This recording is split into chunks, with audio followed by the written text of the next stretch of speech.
Okay, the ski erg is a less commonly seen tool in a lot of facilities, although it's showing up a lot more these days. I got introduced a few years ago, and with the rowing machine and the bikes and other elements within functional bodybuilding that have been around a little bit longer, we've had a lot of coaching cues on them. I haven't seen a ton of coaching on the concept to ski erg and the mechanics of it. A lot of this I've just learned through trial and error. And trial and error for me is looking at the computer screen on any one of these machines, seeing how I can produce the most power with the least amount of perceived effort. That equates to efficiency and performance. So here's a couple things that I see done wrong when I've either done them myself or I've seen clients do them. This is the stroke that I tend to see is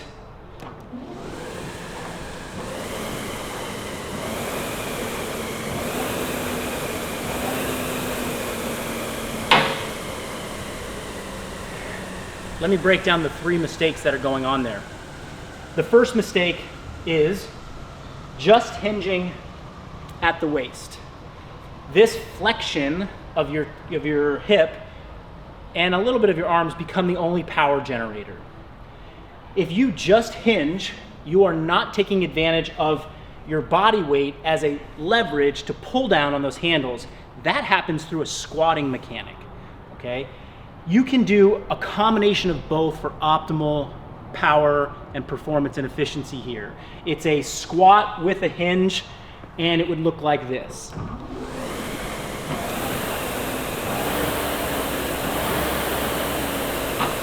So my center of gravity is going up and down, and my hips are also getting sent backwards, my torso coming forwards. I'm not staying totally vertical, and I'm not completely hinging. I'm doing a combination of both. The second mistake, or the second fault that I demonstrated at the beginning, was pulling behind me with the handles, okay? Now, in cross-country skiing, which I believe this is meant to simulate, there is definitely some merit to that, because when your poles go into the snow and you're moving forward, then your hands are going to end up behind you as a result of just your speed and your directional force that you have. However, here, we're not trying to go forward. And the way we get efficiency on this machine is by the tension in these cords. When I get to this point, going backwards doesn't apply very much force or a lot of resistance on the cables. If I go down, that does. So the fix here is, instead of rowing behind you, I want you to think about rowing down, and you're finishing the stroke down towards your feet, not behind you, okay?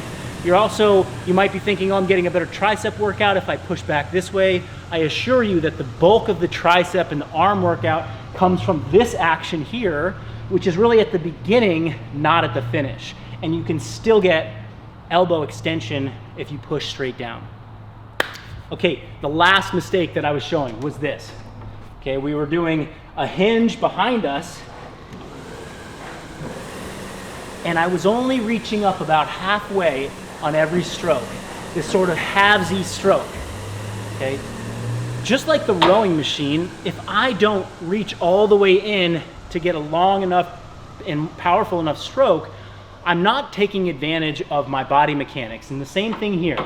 If I don't reach all the way up to the top, I can't leverage my full body weight and the distance of this rope string cable. So the fix is reach up and then down, reach up and down, reach up and down. So a few strokes that have me putting it all together. Here we go.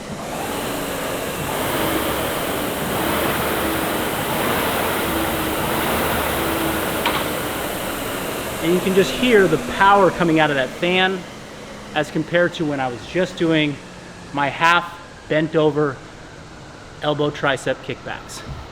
Okay, we're moving on to the final piece, which is the assault bike. Let's go.